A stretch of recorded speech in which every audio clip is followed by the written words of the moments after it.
Welcome back to the Dang S3 Magazine podcast. I'm Jonathan Woolley. Mike Sanders over there with the little still hood. Yeah, shirt right there. That's him. And then we have Nick Caloroso on today, the Italian stallion. So, yeah, there it is. Nick's involved with the industry in a ton of different ways, and we'll get into it. And you worked for Wheel Pros / Hoonigan and all that. We can get into that a little bit as well. But basically, we've been wanting to have him on here for like a long time. And I don't know, man. I like the way that you see cars. You seem to have an understanding of them that's beyond just like liking cars. Like you feel cars. You know what I mean? And that sounds stupid when I say it out loud. I get that, but it's kind of rare, man. Like, you know, a lot of people don't fully get it, especially in this era where we're moving from a lot of analog sensory driven things to actual sensors and autonomy and stuff like that. And a lot of people it's lost on. And I can think of a select few, and you're one of them that, like, I see it in your posts all the time. Like, you're really romantic about cars. And I mean that, like, in a good way. So, like, we just wanted to get just your general impression on things. And let me see. I'm trying to think of where to start this because I don't really know where to roll into it. Other than you made a post, maybe 6 weeks ago now, that talked about the M4 and the hideous front end on it. And the new one, not the one that I'm currently selling, by the way, 2015. What? That's your car? Yeah, no. I have a 2015 F82 M4, which is exactly why the discussion on like analog cars versus, you know, modern cars is so like burned in my brain because, you know, I'll just jump into it. So the F82 M4, mine's a 15, is the first generation. By all means, perfect car, great daily driver, way better than its V8 powered predecessor in every statistical way. Twin turbo inline six makes more power, blah, blah, blah, but it's soulless. And like my dad has an E92 M3, the older one with the V8, less power and less torque and rod bearings and blah, blah, blah. And like you drive that, you can't not smile driving that. Like you drive the new cars, or like really most new cars, and you're just like, it's a car. Like there's no emotion to it. It's not really an occasion or an experience. It just gets you where you need to go, and sometimes pretty fast. Yeah. So no, I feel that we get to review a lot of new cars for the magazine, and a lot of times even the ones where they try are falling short of the character and the soul that used to just naturally seem to fall into place. And you know what? We got a buddy named Tim Neely. You know Tim Neely by any chance? I think so. Is he a photographer? What's that? He not a photographer? No. No, he's not familiar. Yeah. But anyway, yeah, he mentioned this and it stuck with me.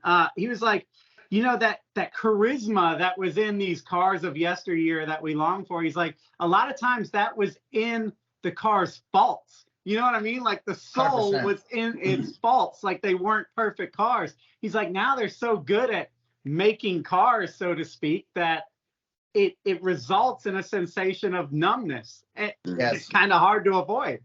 We've gotten way too comfortable with all of our screens and technology and it's got to be quiet. And back in the day, it's like, we'll just slap this thing together. If it makes it 20, 30,000 miles, like you're good to go. You got door handles falling off, but like it's part of the experience. Like you don't know if it's going to start when you turn the key, and like you still had to turn a key, and now it's like you just get in and go, and it's like you forget about driving as a pleasure and a hobby, and it's kind of sad, honestly. Yeah. These automotive manufacturers have spent so many years chasing perfection when it comes to speed. You see that on all fronts, especially with the EV stuff. That's their big thing is, now they're so fast, speed and comfort and just deadening everything so that it's a more comfortable ride, that you don't feel anything. Back in I don't know about you guys, but like my era for cars of perfection is like the 90s for the most part. Cars were so mechanical and so visceral, and because of that, they were very raw. And yes, they were a lot slower, but there's something to be said about driving a slow car fast. Like I've got fast cars and you can't drive them fast anywhere at all. I mean, I've got cars that are a freaking blast if you can ever get the hell away from everybody, which you can't. So they're kind of pointless. I've got all this power that I absolutely cannot use. Meanwhile, Wooly and his little CRX, that thing is a bundle of fun. He's having a ton of fun. Everybody else around him is saying, why is that slow car making so much noise? But he's having a great time. I mean, that's what it's all about. I mean, when you have a fast car that you can't drive fast, like it's not really fun. You have that itch all the time. You're like, oh, I just want to mash the gas and like I just want to go. And like that if you look down, like, oh man, I'm breaking, I'm doing triple digits here. But if you're in like a slow car, you can use all the power and like not have to, worry about going straight to jail. Mm-hmm. And it's a lot more fun when you're actually getting to drive the car. Yeah. Trust me, and it's a hard sell because in the world of like Hellcats and Tesla Plaids and all of this, to try and explain to people that aren't like hardcore car enthusiasts and to try and make them understand that like, look, fast isn't everything. Like that doesn't compute because our entire lives up until this digital transformation, like fast was everything. You know what I mean? But 100%. Like now we're learning it's entirely how you go fast. You can have a fast car that's not fast at all. And then you can also have a modern car that's extremely fast and not feel fast. You know what I mean? So 100%. And that's kind of like where my car enthusiasm has gone is like I look at the new cars and I'm like, you just can't enjoy them. They're too powerful, and like we all love going fast, blah blah blah, but like you just can't enjoy them and they're too good. And like I want something worse at everything, slower but like more fun. Like I want the experience. I want to go in, I want to turn it on and like hopefully it starts and like push the buttons. Maybe they're gonna stick.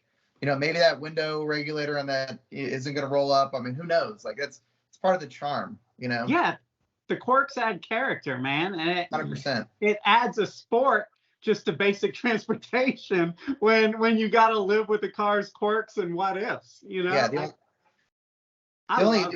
The only quirks I can think of on EVs is like one, they're super heavy, and two, the brakes aren't nowhere near good. Have you ever driven a Plaid? No. The brakes are like a joke. Like it honestly is really unsafe because you think about how fast those things accelerate, and then you forget like, oh yeah, I got to stop this thing, and like the brakes are a total joke. Like if you ever get a chance to drive one and like really stomp on the brakes, it's not precision. We'll put it that way. Especially if you did it repeatedly a few times, you probably end up cooking them or what? Yeah, it gets a little scary. I know there's upgrades out there, and Tesla's got some crazy $20,000 carbon ceramic brake option. I think they shelved it actually, but it's just like it's such a heavy car, you can't do anything about that. It's numb, and the brakes suck. I mean, how much does that car weigh? That thing's got to be like 6,000 pounds, right? Yeah. I'm sure they're something like that. Yeah. I think a Model 3 is 4,000 some odd, so I don't know. I mean, that party trick is pretty cool though. I mean, I'm not like, look, I don't hate EVs. I think they have their place. I just, it's kind of a one-trick pony. They go super fast in a straight line, which is awesome. It's a lot of fun. If you've never ridden a Plaid, like it'll change you. I do think. Yeah. Have you ridden a Plaid? No, let me think. I've been in the Rivian with the quad motors or whatever. I've been in an old Tesla when it was the P90 something D, and it was the bad boy of the time, but that was 10 years ago. Yeah, we need to get you in a Plaid because it will, look, I'm diehard, internal combustion all the way, right? But if you're riding the Plaid, you're like, okay, it's pretty cool. Like I get it. I'd get bored of it personally, but like I get it. The Plaid is, I think it's like 0 to 60 in like it's like 2 seconds. It's a different ball game. So what do you think about EVs? Anybody listening knows what me and Mike think about EVs. And a lot of times we have to clarify. I don't hate EVs. I hate the movement and the way that it was brought to us under, in my opinion, a lie of sustainability. It was we were robbed of our choice. They were like, this is happening, comply or else kind of a thing. Like we're gonna do this even though it's not the will of the majority. That's where it lost me. Like, for example, when the Cybertruck was introduced, I was on board. I was like, dude, crazy. for running around locally and bringing my mountain bikes to the mountain bike park, that thing's badass. It looks like it would be fun to modify in the aftermarket with lighting and lifts and stuff. I'm in, and then it comes out and so much political stuff had happened, not to mention it's twice as much as it should be, but like, you know what I mean? Or as it was advertised originally. Yeah. But so much political stuff has happened that the whole EV movement, to me, I cannot separate from politics. And that it's a shame because that should have never, it has tarnished what I think about EVs. And I don't know if there's any real going back for me. You know what I mean? But like, what do you think about that? Well, for one, I think you need to get in a plaid because it'll change you. And like I said, I'm an internal combustion guy through and through. I believe in a multi fuel sustainability approach where you have people who want internal combustion, you do hybrid, you do alternative fuels, and then you do EV, and you let people decide. That's the way it should be. They've made great strides in alternative fuels. There's sustainable fuels being made out there. So like there's a balanced approach, right? There's not a one size fits all. Like if you live in a city and you only drive like 5-10 miles a day, EV's perfect. If you drive, long distance often, like it's not going to work. Doing long distance is still a pain no matter what people say. But I think to look at it too, you kind of have to look at it from the manufacturer's perspective. They don't know what's going to happen. There's talk of internal combustion engine bans in other countries, and it costs a lot of money to develop an EV vehicles, a lot, and they don't have a lot of experience with it, and so they're basically have to go all in, or else they're going to get either left behind or forced to adopt. And so I think the OEs have it really, really hard, because you're going up against this powerhouse that it's all they do is EV, and you have to shift 100 years of manufacturing gas powered engines within like 5 years or 10 years. I mean, it's a tall task, and I think they begrudgingly did it. I think that I don't really think all OEs want to go all in on EV, but I think they're kind of like waiting and seeing. So it puts them in a tough spot. And I think that they don't get enough credit for like keeping a balanced portfolio of products. So in other words, gas and EV. Yeah. It can't be easy, honestly. I think it's interesting because now we're close enough to the next election, and this is unfortunate, but we've gotten to a point in this country to where an election can completely swing their plans. You know what I mean? Like, it shouldn't be like that. They shouldn't have to retool everything every 4 or 8 years and totally maybe perhaps do 180s. But yeah, I've noticed that a lot of these companies are now, they've pumped the brakes. They're holding. They're like, hold on a second. Let's see. Because a lot of the EV problems have set in, right? Like, I mean, if you guys keep up with the daily events, like EVs grew a lot this past year and then hit a ceiling. And it seems to be having a lot of trouble breaking through that ceiling. And that's because in America, like you said, it doesn't work for a lot of people for various reasons. We have a vast landscape. A lot of people travel a lot. A lot of people don't know what their day is going to bring at the beginning of the day. A lot of people live in apartments, and the list goes on. And charging may not be super convenient. So I don't really know where I'm going with that, other than, do you think that maybe the car manufacturers, and I'm just asking, should have had more balls or backbone from the beginning and gone, hey, administration, ain't gonna freaking work. Like, I know where you're trying to go and we'll get there, but we got to introduce it gradually. We got to, let's let internal combustion play out. Let's let hybrid come in. Let's let EV come in. May the best man ultimately win. Tesla, we see you, but you're 6% of the market right now. So we're not trying to be you necessarily quite yet. Do you think maybe that would have been a better approach, or you think they were stuck? Here's what I think, and I get to use my favorite word here, optics. One, I think, again, to your point, it's highly politicized. So no matter what you say, EV, gas-powered engines bad, burning fossil fuels bad. So like you got that, you already have the court of public opinion saying that any manufacturers that are going all in on, making, internal combustion engines for the next however many years, that's already politicized, and that's a problem. And then you have the investment required, and then the future, the regulatory activity, like all these potential bans, and you're like, we're really going to have to be either all in and convince everyone that EV is the future, or like wait and see. And I think that it kind of forced a lot of the OE's hands to make these decisions. And I mean, frankly, I'm sure if you asked Jim Farley or, Ford CEO, like I'm sure he would have loved to have made an SVT Lightning that was like a supercharged, like 6.2 liter V8. But he's like, the EV people won't like that. Yeah. So it's a weird time that it is.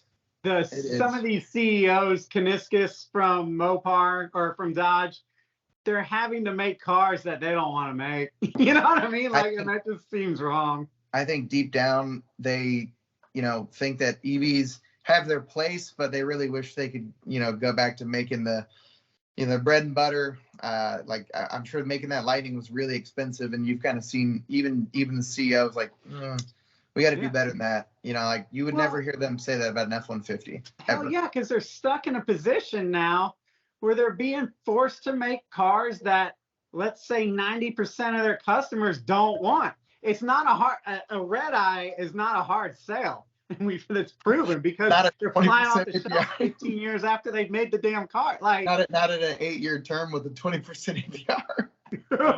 Right. Well, that's a separate issue. But yeah, I don't know, man. Mike, you got anything to add to this? You got anything you've been holding out on? I mean, I agree. I do feel really, really bad for the manufacturers, not just because of the EV stuff, but this was sprung on them at the worst possible time. They're at a time in history right now where they just came out of the whole COVID thing where they weren't selling many cars because they couldn't make the damn things, everything. Like the automotive industry has never been so politicized before. Every single thing that they do right now, they're walking on eggshells. On top of that, you're pummeling into a bad economy. I mean, everything about it is just like I kind of called this about a year ago, but I said I would not be surprised if one of the big three from the U.S. kind of either doesn't make it out or else has to get bailed out with all this, because there's just too much stacked up against them right now. And like you were saying, EV does require so much R&D. They are so horribly far behind Tesla when it comes to that. And they're just kind of all getting smoked right now. And because they've had such bad optics with all the EV stuff, they're having to backpedal a lot right now. You're starting to see Mary Barra and all these people come out, these CEOs come out and basically say, yeah, EVs are a lot harder to build than we thought. We're going to keep doing the other stuff that's successful. We'll get back to it. You can tell they're all kind of starting to pump the brakes a little bit. They'll hit it hard again, especially if the election goes in Biden's favor again, because obviously that's going to continue to be pushed. But I do think that at least for the next year, they're going to kind of hold off a little bit. I think that, and I might be wrong on this. Maybe this is me reading tea leaves or, snippets of articles online, but Toyota has really developed a lot of hybrid powertrains, and they did the math and basically realized that for every, don't quote me on this, for every like one EV, like full EV, you can make 10 hybrid battery packs. I saw that too. Yeah. If we're talking net zero, like I think I've read that it takes 7 years. You have to drive an EV for 7 years to offset the carbon, the emissions required to manufacture it. It takes 7 years. Mm-hmm. Yeah. And so they're finding out, I mean, the shelf life on most of these batteries is like, what, 10?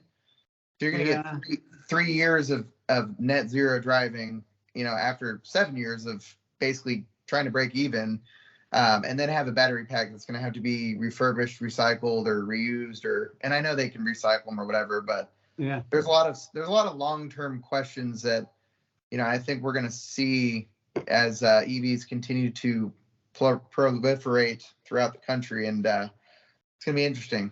Well, yeah, Toyota's approach is, look, if we can get everybody in hybrids, for example, that's a lot better than just having the super affluent people in EVs. If this is actually about the climate or whatever you want to make it about, right? Because hybrids, I mean, they take a lot of the emissions out of the equation and stop and go, where emissions is generally bad. Yes, you can build 7 to 10 of them for one full-blown BEV, or whatever. And and it also brings the cost down.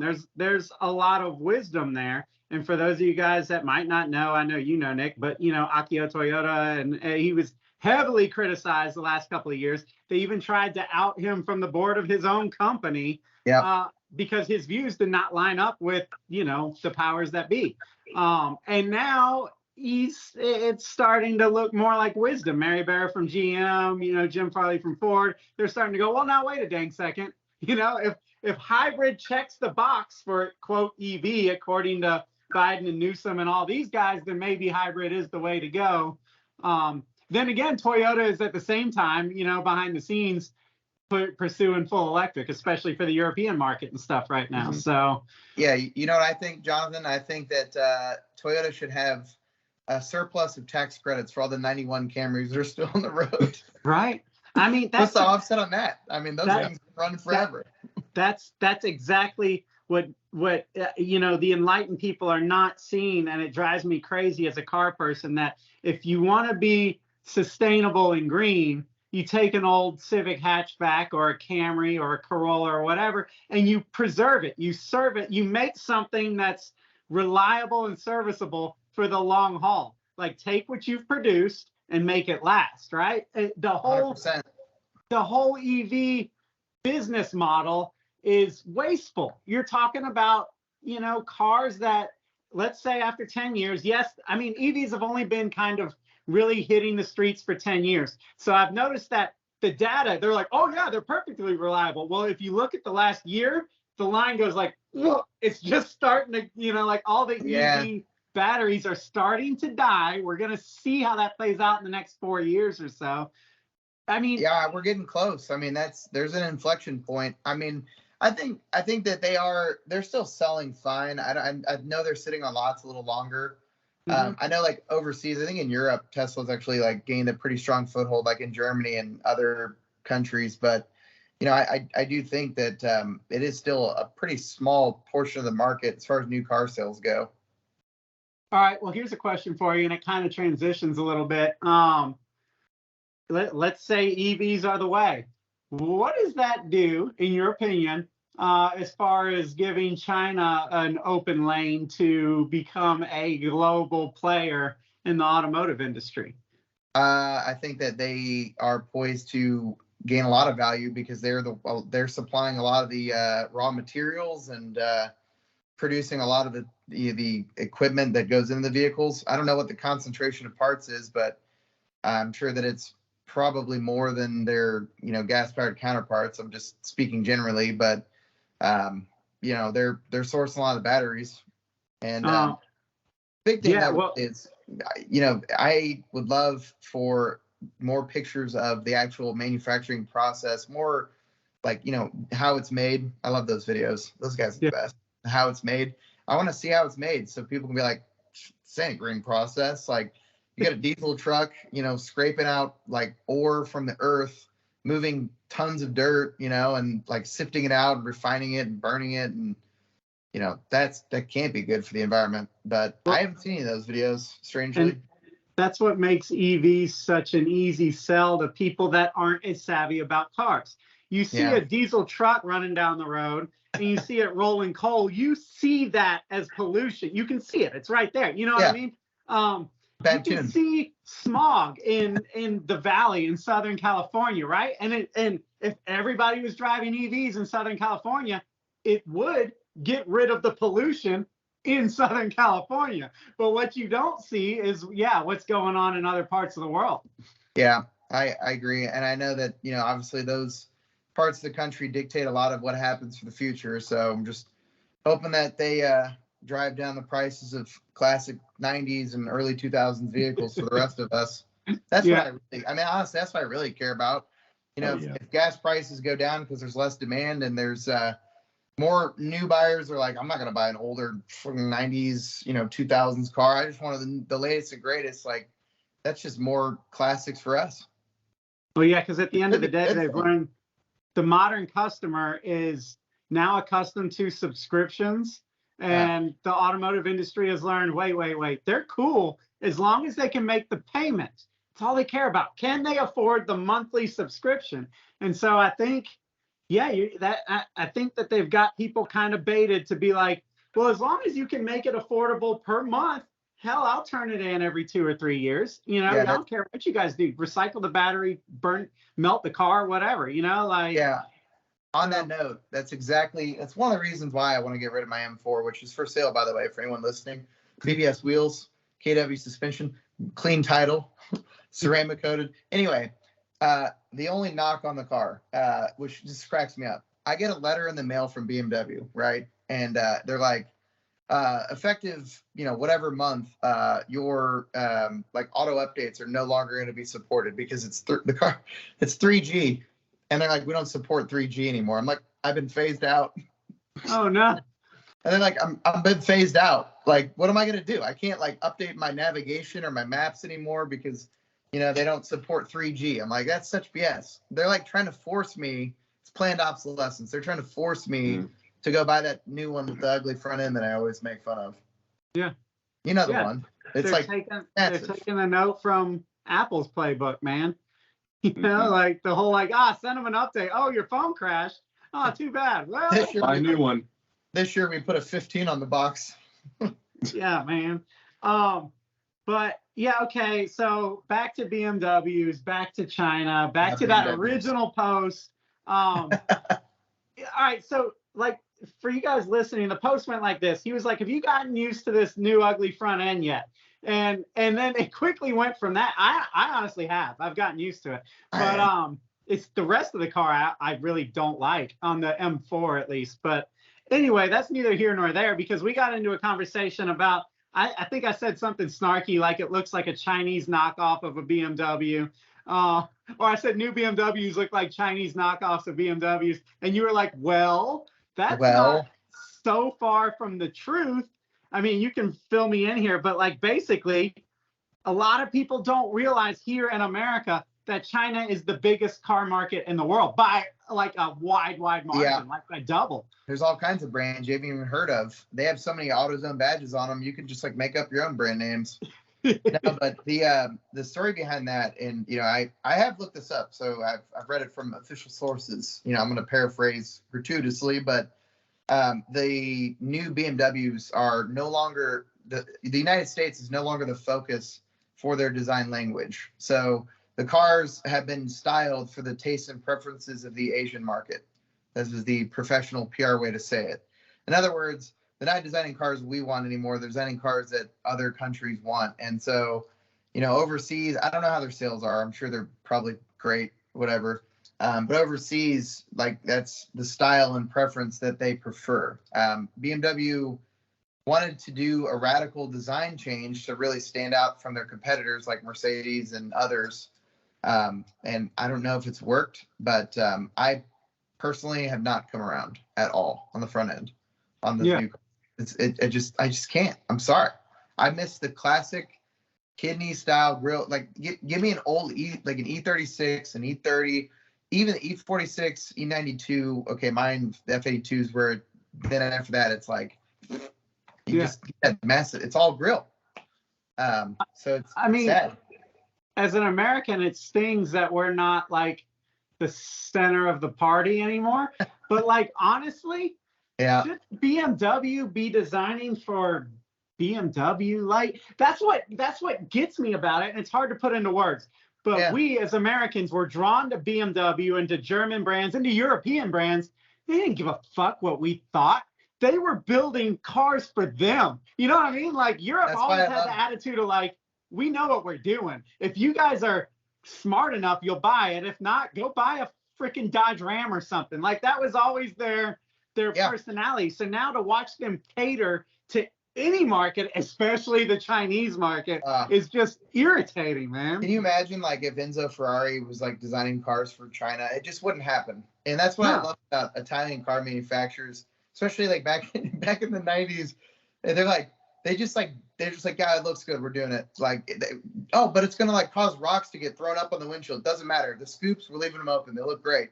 Or like this button, like it's not labeled. What does it do? I don't know. We're going to put it there anyway. You like push it and it like opens the trunk while you're driving. But like, it was batshit crazy. And that honestly is why I love the 90s so much. It's because back then they just did stuff and like, they just like, it's an experience. They just made decisions, moved on. Now everything is carefully scienced out, It's like, oh, you got to be able to reach within like, 5 square inches of this space to like turn the heated seats on. You got to go through all these screens. Like, it's a sad experience. It's just sad. I just miss my analog switches. I miss the analog dials, like just seeing that like needle go up and kind of like sort of go up when you have an older car. It's like busted and shit. You know what I'm talking about? You're describing my life. Yeah. You got like I'm not nostalgic about that. That's like what I still live with. Even like the stupidest things, man. Like, so I have that '04 Tacoma, right, that we inherited. I love filling that thing up, and like I love watching the needle go up. I'm like, man, it's so cool. Like the floater is just like it works, and like it's just something like it's like going back in time, and it just makes me feel good. I like it. Yeah. The 90s was where technology had gotten to like a really sweet spot in respect to like boost and turbos and all-wheel drive. But it was still a mechanical technology. It didn't cross over into like. You could fix it yourself without needing a computer science degree and a lot of specialized equipment and other various things that, I can't even fathom. It was just a couple beep boops and you make more power on a, simple tune. Like those are the days. So how do you stay so positive? Because we're all in agreement here. Me and Mike say this stuff all the time, and then we just go, damn it, everything sucks. We got to go back to the way it was. And you have this positive like outlook on the future, even though it blows. But I mean, I am in the firm belief the best cars have already been built as far as like driving enthusiasm. So as far as I'm concerned, I'm not affected. Like the 90s and 2000s, like those are the cars I want. It's not going to change. The latest, greatest supercars and flexing and all that is not for me. I mean, I would love to drive those cars. I'm sure it'd be awesome. But I like what I like, and I'm not really impacted by the new, what's new and the latest and greatest. Like, frankly, I can't really think of like a new car in its price range that I would prefer to buy over a car from the like late 90s, early 2000s, or like a Halo car from like the 2000s. Even my comparison is like, I look at let's say like a 2006 Aston Martin V8 Vantage with a manual. You can buy one right now for $40,000, or you can buy a brand new Toyota Camry with a perfectly reliable 4-cylinder engine, plenty of screens, navigation, and every feature possible. Like, which one is going to give me more enjoyment? Right. So like, I'm not worried about the future because the best cars for me have already been built. Yeah. I worry about the future of cars for, like my future, my son, like my future children, like, are people even going to care about driving? That's what makes me nervous. Like, are we all just going to be like, are we at some point not going to be allowed to drive because it's too dangerous, That's what I was getting to. You keep saying, well, the future doesn't really affect me because I have the ability to turn wrenches and keep these old cars running. But we're all from Georgia here. Yeah. And Georgia just, started revoking, not no longer issuing, but revoking titles that they issued on the little K trucks, the Japanese little trucks. I saw that. Oh, I was devastated. It's so sad. But is that a precedent? Tinfoil hat, whatever. But like, I mean, voting is important. That kind of sets a precedent that without rhyme or reason, they can revoke a title that they previously released. So at what point do they go, hey, we're not going to renew your registration on that old clunker, gas guzzler, earth-hating vehicle that you got. So you're going to have to figure that out. The way, again, tinfoil, but the way that we have seen the world change, this country change in the past 5 years, we're 5 years away. You know what I mean? Well, like, I'm not saying we're 5 years away, but I'm saying that's not an irrational thought. This is a perfect segue for me to go into my my time volunteering with SEMA. Yeah.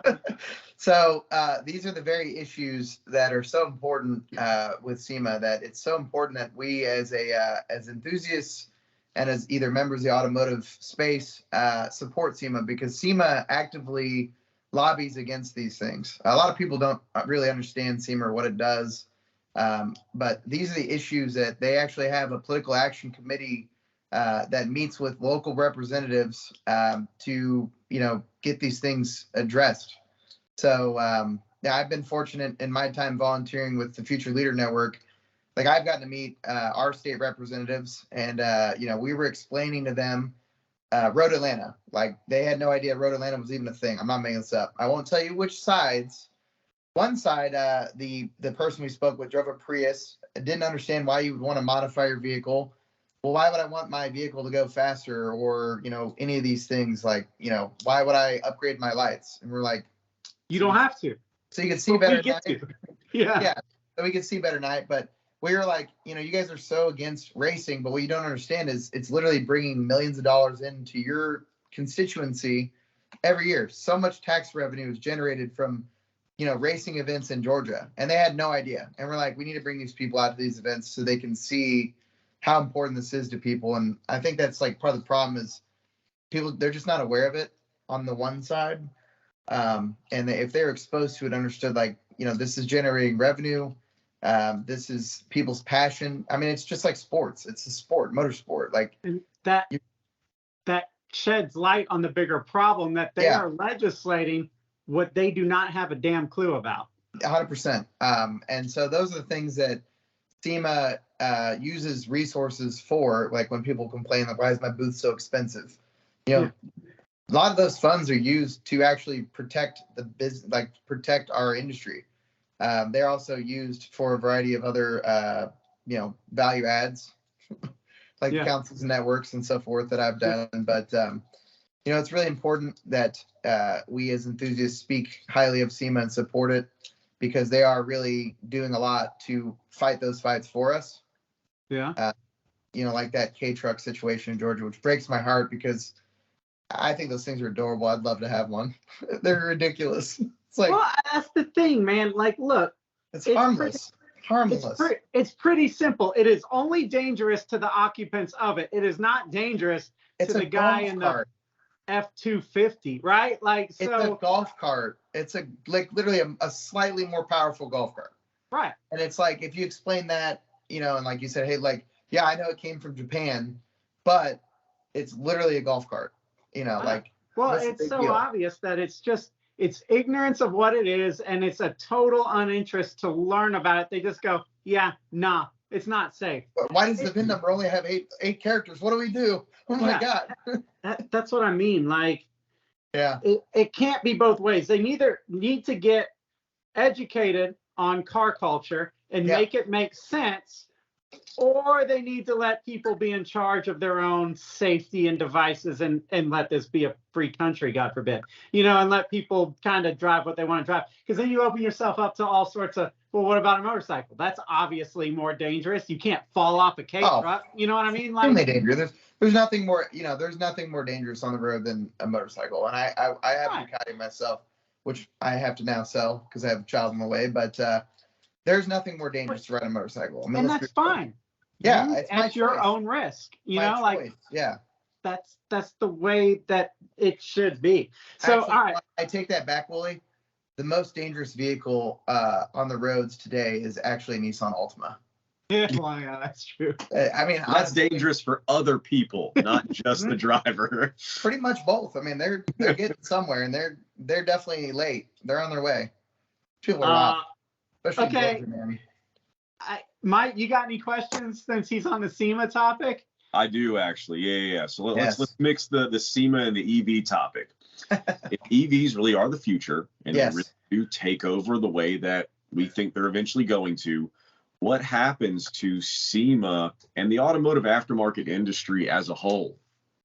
So our industry has always been based on innovation, regardless. They've been faced with challenges for decades since the industry was invented, since the automobile was invented. People have always had to come up with new ideas and invent new technologies, and that's what makes the aftermarket great. That said, it's been way harder with EVs because it's happening so fast. There's never been a landscape shift this quickly in our entire in the existence of the automobile. So it's very difficult. That said, I still think, one, you're never going to see. I mean, SEMA needs to welcome the EV world. As we talked about with the OEs, they're manufacturing EVs, they're investing in it. SEMA can't be anti-EV, right? Like if they want the OEs to participate, who we make parts for, we make parts for OE vehicles. we can't shit on the future, right? So to answer your question more directly, though, you can still sell wheels. You can still sell lights. Like we make taillights for the Model 3, Model Y, Model S. It's exclusive through T-Sport line. I'm not remember the details, but there's plenty of people out there modifying EVs today. There's obviously not as many upgrades in terms of, like performance. There's not a lot of like tuning done. I think there's been some standalones and some swaps, whatever, but there is a market for it, and it'll be pretty big as there are more of those vehicles hitting the roads. So I'm cautiously optimistic. So you're not, I was going to say cautious. So like the concern that this is going to turn into wheels, bags, wraps. Hell, I'm describing stance. I mean, that's basically like that's your target demo right there, bud. Yeah, I know. That's your clean wheels, right wraps, there. Bags, lighting. Like brakes. I mean, they need brakes. I mean, that honestly, that's. So what about the very roots of SEMA in general? The Hollies, the Vortex. Like, they're still doing great. They still sell so many carburetors. They sell so many. I honestly, I work with Holley. I got friends at Holley. They sell so many carburetors, and it really, I don't think the demand is really dropping that much. There's still people tinkering with them. It's still a huge part of the business. Like it's over time. I'm sure it'll probably go down a little bit, but you're always going to have hobbyists and classic car owners, and not to mention, like, when was the last carbureted vehicle built? Like, it's probably like late 80s, early 90s. I mean, it's been a while, and they've still been able to sell, tens of thousands, if not hundreds of thousands of carburetors a year. Yeah, it's interesting to me because SEMA's always seeing new trends. You know what I mean? When the import thing boomed, that was a whole new thing, but it didn't take away from the guys that were messing with the classics, right? And then Overland comes in, and it's a whole new thing, but it doesn't take market share, at least not, drastically speaking, from what was already there. Everybody's just there doing their thing. EVs are different because it changes every vehicle. Well, I think that's up to the parts manufacturers. I mean, frankly, like I look at us. I mean, Black Rhino has wheels for the Rivian. It's on our email signatures right now. It's you have to adapt, and you can shake your fist and be mad that gas-powered engines are maybe coming to a close. I certainly hope not, but you also have to adapt. And for some companies, it's going to be a lot harder. Obviously, if you focus on very niche performance products that are, gas only, that's going to be a lot harder, but you can still, I'm sure there's still some dress up caps you could sell for the washer fluid reservoirs, or there's still probably plenty of meat on the bone. And there's a lot of swaps and things people are doing. So, yeah. So, all right, just to kind of put you on the spot, do you truly believe that SEMA is up to this task of battling the current administration and the current EPA, or did they not realize potentially that they were in a battle until the battle was damn near over? So this is a fun one. So the EPA situation, for everyone to understand, SEMA really has to be in the middle, right? You have people that, like, let's say, and SEMA they have the SEMA garages, right? So SEMA was very proactive in working with the EPA to say, no, our parts actually, improve performance and fuel economy. And so we actually showed them, when I say we, I mean, I'm a volunteer, how to test to prove that, hey, our products are, carb exempt, right? So we basically showed them everything that needed to be done to do this process correctly. We tried to do everything the right way, and really invested a lot of money into these testing facilities for companies that want to do things the right way, right? And so you see some companies that are just going to ignore all that and intentionally break the rules, and SEMA can't protect those people. Like, if you break the law, you're breaking the law, regardless of, how you feel about diesel or whatever. Like, if you're breaking the law, you're breaking the law. Sorry, they can't protect you. But if you have gone through the process of getting an EO exemption, or been tested, the EPA starts dragging their feet on approving it. That's what's kind of happening, and that's been a real pain. And the EPA has made it very clear they hate gas-powered engines. That is super clear. They even have a statue in front of their new super building that costs like some insane amount of money, like, I don't know, like 400 million. It was insane. You can look it up. It's crazy. So the EPA definitely hates gas-powered engines, but sorry, losing my train of thought a little bit. SEMA has to protect member businesses. Yeah. But the member businesses also have to protect SEMA by not egregiously breaking the rules. When you have a member business that egregiously breaks the rules or does something that like intentionally sells illegal product, like they can't defend them. And that's where you see a lot of people online get really upset about SEMA. Does that make sense? Yeah. And I know SEMA works really hard behind the scenes, and a lot of people think that SEMA is just the SEMA show, and it's a lot more than that. What I get a gut feeling, though, is that SEMA felt like if they play nice with the EPA and the whatever, all the acronyms and the current administrations and all that, that surely cooler heads will prevail. Surely they're not going to shut down a multi-billion-dollar industry. And then I feel like they kind of went, oh, damn, they are. Like, and they kind of realized, there's some truth to that. Yeah.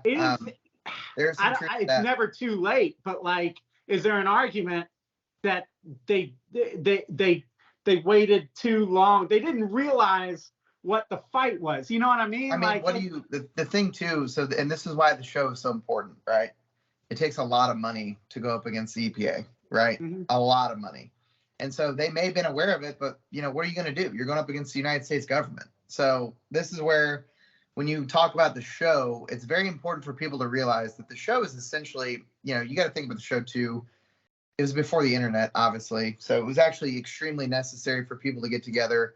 Still, great for networking. And I still think the show is very, very valuable, but the show exists it creates revenue. It's the biggest revenue generating event for SEMA. And those funds are used for these causes. So by going to SEMA, by exhibiting with a booth, by supporting SEMA, like, you in turn are providing resources needed to fight these things. Right. And like, they do a lot behind the scenes, and they've had a lot of wins that kind of fly under the radar as well. But yeah, this EPA situation is like, you're fighting the government, and there's no Second Amendment rights for cars where it's like, you can't take our cars, like they tried to do it in a pretty political and friendly way. And I think that, hindsight's 2020. I think it made sense at the time, but I think at a certain point you'll see a shift where they become a lot more proactive in saying, no, you can't do this. Here are the precedents. They pull a lot of proceedings and say, no, you can't do this, and here's why. And I think they're taking a much more proactive stance now.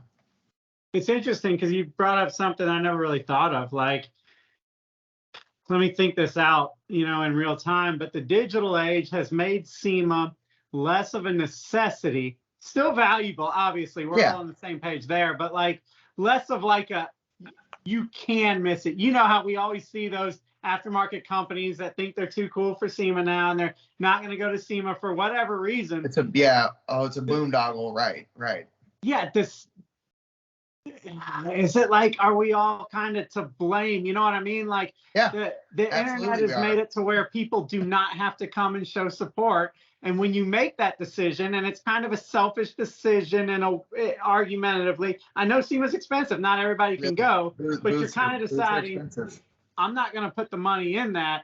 Is this in part, the results of selfish business practices in the automotive aftermarket, which me and Mike could go on for hours and hours and hours and hours, because, us being media, we kind of get directly freaking hit by that, because the internet gives people a cheaper, easier, more convenient, but kind of worse way, usually with not good long-term effects. And so are we kind of seeing some of these not good long-term effects? The fact that the SEMA show is getting less support, which is giving them less resources.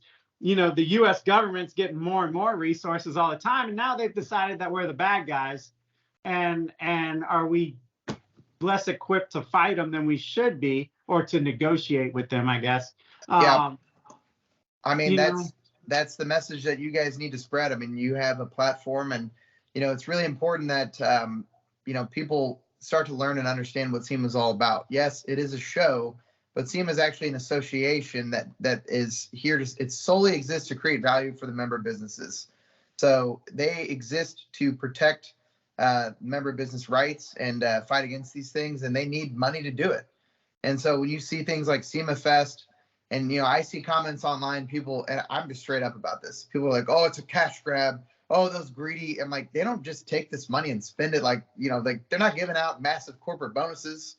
It's well, there is criticisms out there. I'm sure you've heard it, but of course I have. They've kind of become a brand. They're a little too caught up in the brand side of what they're doing, as seen in SEMA Ignited and stuff like that, and maybe losing a little bit of focus on the trade show aspect, buying into their own hashtag, so to speak. I've heard criticisms for that. I think that that's merited. I also think that SEMA has there's a thing. The landscape is shifting again, just like EVs. Like the landscape is shifting. There's a lot of direct to consumer sales. Consumers want to be at the event. They've always wanted to be at the event. People have been fighting it for forever. How do we get consumers involved without ruining the show? Like, it's this battle that goes on and on. But like the reality is without those consumers and without, the enthusiast interest, none of us have a job, So like those people, I think at some point should be permitted to attend in some way. And I think SEMA Fest was an attempt to kind of give people a taste. I don't think it was executed as we would all have liked.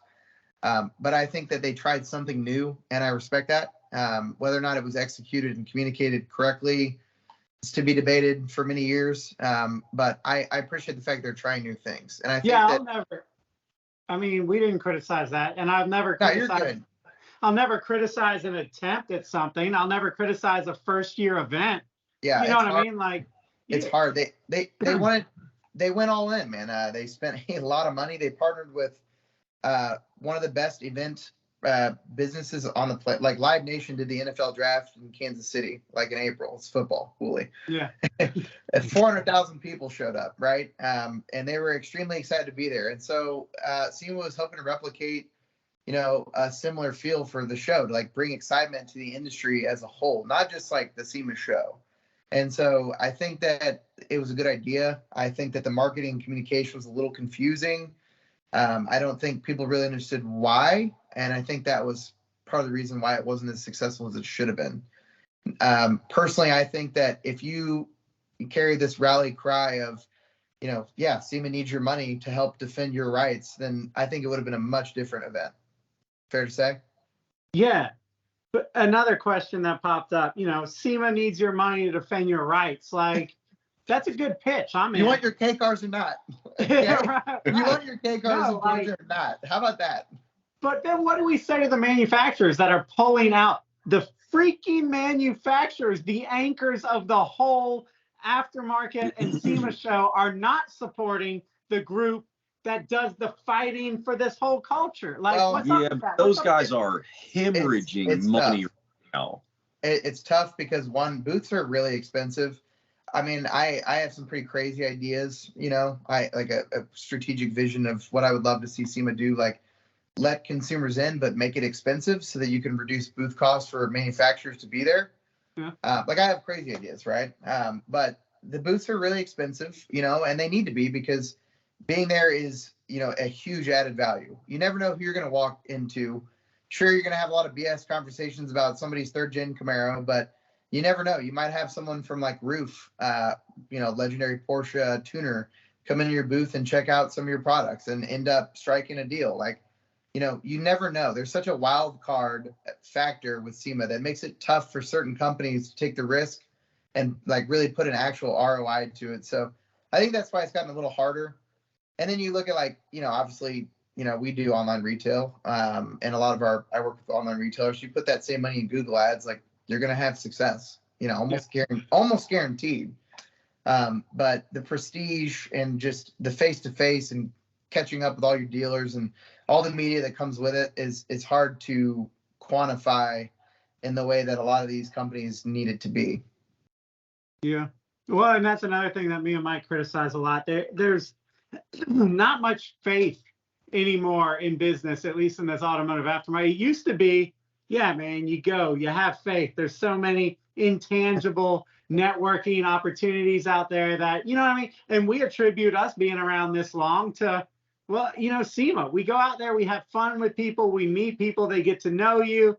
Yeah. Business just happens. You know what I mean? Like 100%. That's you my can't whole career go right back there. and you can't count it up. You know what I No. mean? Like You can't. and I think that a lot of times in this day and age, being conditioned by digital marketing and social media and all that, you want to see the numbers. And that's something that, for the good of the culture, I think we need to break through that freaking brainwashing, whatever you want to call it, that block that we're in. You know, I'm kind of old school, even though like I've in the digital age, whatever you want to call it, a millennial. I was born in 91. Is that a millennial? Yeah. Whatever. I'm a millennial in a boomer body. Yeah.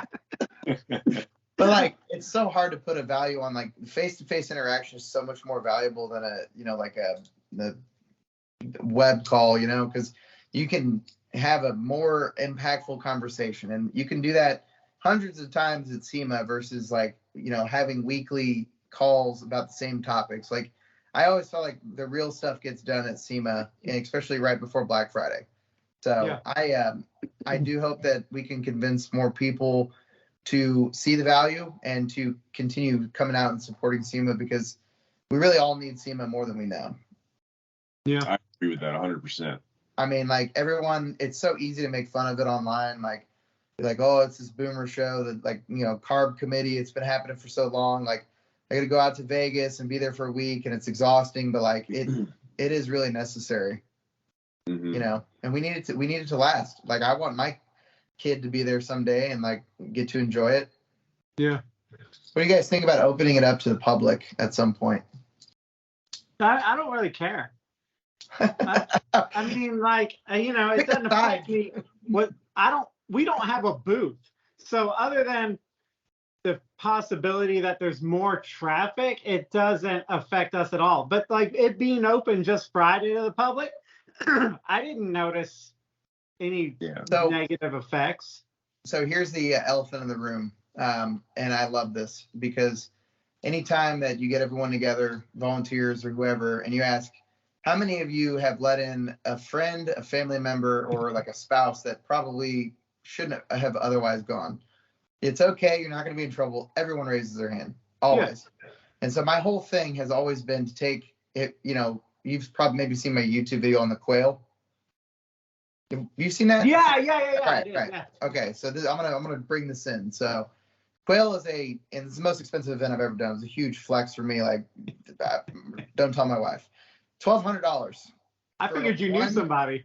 Yeah, I got a ticket. Thank you. I had to pay for it, of course, but $1,200. Yeah. For a one-day automotive event. Granted, there's champagne, all you can drink, and caviar, which I ate a lot of caviar that day.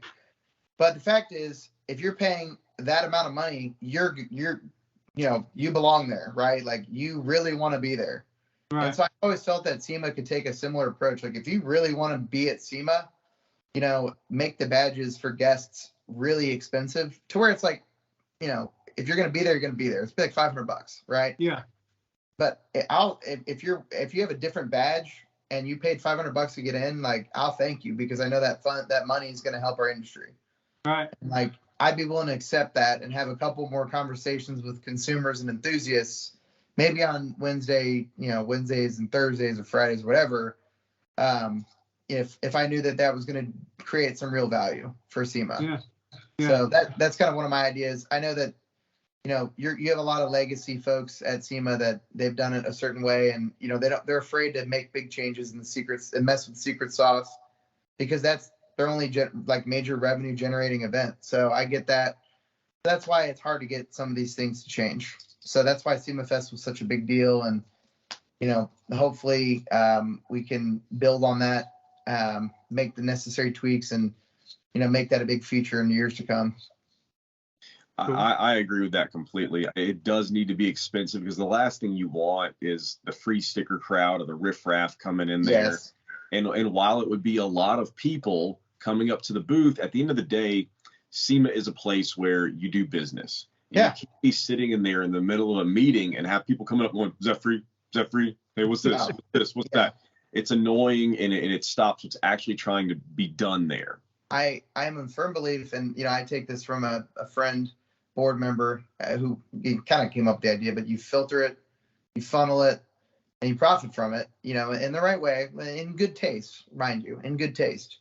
But I will gladly talk to somebody who's paid their way in and, wants to buy our product. We sell premium products, like our lights are premium.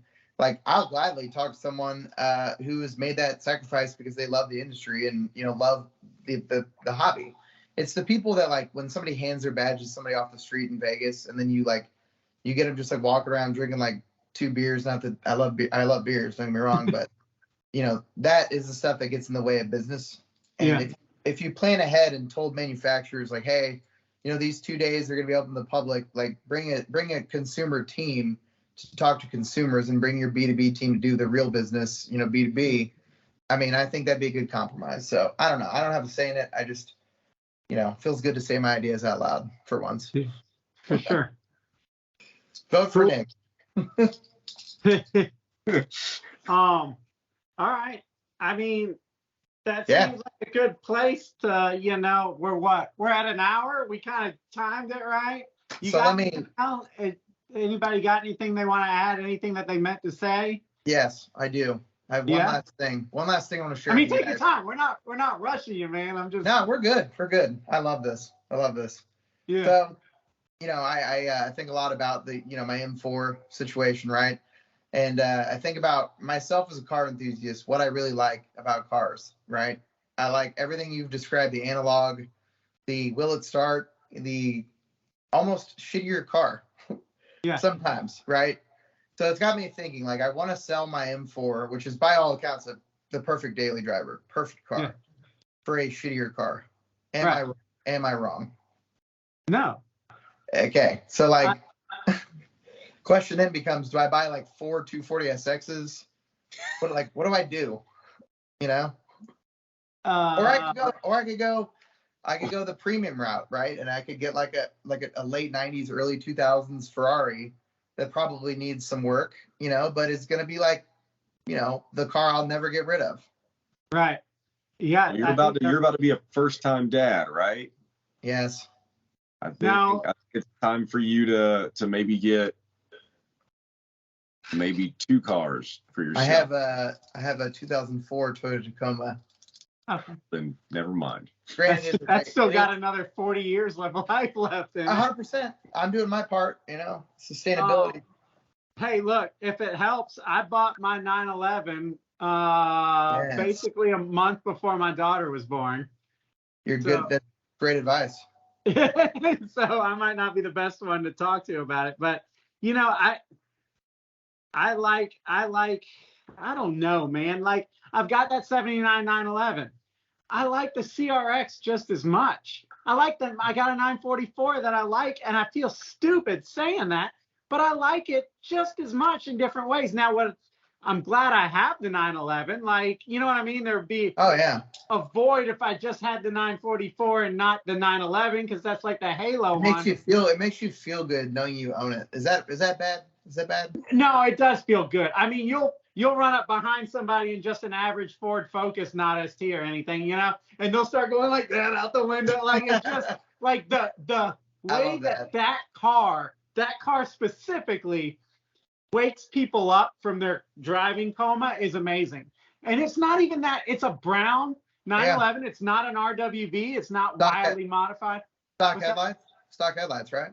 Stock headlights. It's got the sugar scoops. It doesn't even have those good headlights, but it wakes people up, and that's a great feeling when you drive that car and you see the little round headlights and the sounds. And I grew up, my dad still got his from the 80s, so I grew up in a car like that. 80s. So it's very nostalgic. But like, I think just look for the stuff that, like, look at like a SWAT Honda, right? Like, out of the 90s. I'm not everything you need. You're gonna hate me. Not a huge Honda guy. You're gonna hate me for this. I'm not a big Honda guy. But I haven't experienced it enough. Maybe that's fine. Pretend BMW made VTEC, if that makes you feel better. And you're winding out the car, and the whole thing's just vibrating and rattling. You're at a lot of RPMs. You're anticipating that next shift and the car screaming. Like, that's it. That's as good as it gets. That's it. It's just the sound, man. And you look down like, I'm doing 30. Well, that's why I'm doing 30. that's why the slower cars win, because you get that anticipation of the gear shift. You get all the sensations, and then you get to enjoy it. Like, you can run that CRX all the way up into third, and you're still not too far on the wrong side of the law. You know, like it's not like, you know, you take like a GT 500 or the Shelby, the new car. It's you can't drive too fast, and that's all it is. And I mean, cars and coffees are dangerous enough as is. They don't need to give 700, 800 horsepower to those people. I've had 2 Mustangs, by the way, so I can make that joke. I'm all in favor. I'm still thinking about your question. I'm all in favor of a car that you have to search out a little bit. Something like a 90s Ferrari I really want a 550 Maranello, man. I really want one. Like a little bit of wear and tear, but make that part of the story, you know? Like, make the it buttons work. are sticky. Cool. Like the buttons are sticky, you know, like it's got like some fading on the dash a little bit, or like the Italian leather stitching is like kind of off a little bit. And you're like, yeah, it's done by hand. That's the way it's supposed to be. Somebody draws like a dick underneath like the trunk lid. You know, the Italians do that. They're funny like that. Yeah. Like, they always like draw a little smiley face. Like they're fun. Yeah. I mean, you know, something that the 911 and the 944 gives me. I like old sports cars, purpose-built sports cars. When they built the 911, they didn't care about the passenger. They didn't care about your groceries. They were building a sports car. I love my CRX, but it's different. And even with BMWs, it's kind of like that. They built a passenger car, and then they made it radical. Your STIs, all those kind of things. Like, it was a passenger car first that they like put on steroids. But there's something about a car that was intended to be a driver's car from conception that I think if you're a car enthusiast, like, you should own that, search that out. Honestly, like R32. I mean, I drove one for the first time. It was a GTSD. A friend of mine let me borrow it. I hadn't driven a right-hand drive car, full disclosure, before that. And like, I got out, and I'm like, I started looking it up. I'm like, yeah, I could see it. That feels right. Yeah, it just feels right. It just feels right. So. Well, that'll be the fun part. You'll have options. Yeah, that's the secret, man. You got to have options. Like I've driven my M4 like probably 4 or 5 times this year total. But just walking by it, and like, I make the conscious choice every day to like, I have my 04 Tacoma. I can drive that. And it just, you know, puts a smile on my face that I at least know I have the M4 if I ever like want to do cool car guy stuff.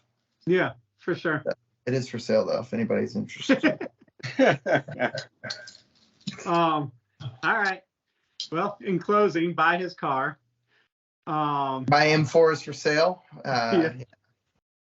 Make a good deal. Throw in the factory wheels. Yeah, nice. All right, buy his M4. And with that, I guess that's all I got. Oh, get our app while you're at it. It's free, unlike the M4. If you can't afford that, just get our app. Anything else, Mike? Nope, I'm good. Okay. We got to get together soon, man. You guys are in Georgia. I mean, it's not too far. I'm near the Braves Stadium. I mean, come by anytime. I'll show you around Morimoto. I'll introduce you to everyone, and we got some pretty fun toys in the studio right now. I mean, you saw 355 I posted. Yeah. Oh, the green one. Yeah, everything Matt has is green with tan interior. Okay. Like, I didn't know the story. I just saw the British Racing Green Ferrari and was like, damn. Oh yeah. There's some fun stuff. So, you know, come by. We'll upgrade your lights and we'll make a good time. Same goes for you anytime, Mike. Hell yeah, man. Yeah. Don't be bringing no Kia Souls by though. Say what? No Kia Souls. No. But who has a Kia Soul? We don't have a Kia Soul. They're dangerous. They catch on fire. Yeah. Oh, nice. Yeah. All right, man. Well, dude, it's been a pleasure hearing your wisdom. And we'll take you up on that, man. We'll come hang out. Let's do it, man. Anytime. All right. Later. All right, guys. Have a good one. Thank you.